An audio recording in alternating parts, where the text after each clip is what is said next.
নারীর ক্ষমতায়নের লক্ষ্যে আপনারা জানেন যে সারা দেশব্যাপী বর্তমান সরকারের পক্ষ থেকে যুগান্তকারী কার্যক্রম গ্রহণ করা হয়েছে। তার মধ্যে একটি কার্যক্রম হচ্ছে ফ্যামিলি কার্ড বিতরণ, যেটি ইতিমধ্যে সারা দেশে প্রচণ্ড রকমের আলোড়ন সৃষ্টি করেছে।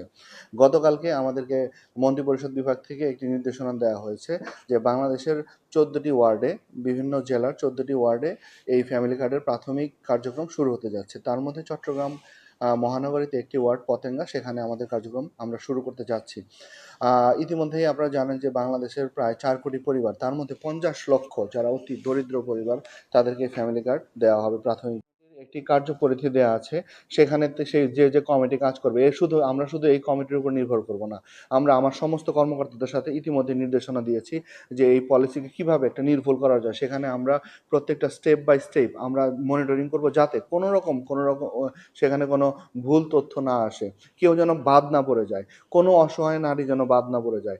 আমরা যেন প্রত্যেকটা নারীর যে ফ্যামিলি কার্ডের যে তার যে অধিকার, সেটা আমরা নিশ্চিত করতে পারি ভাবে।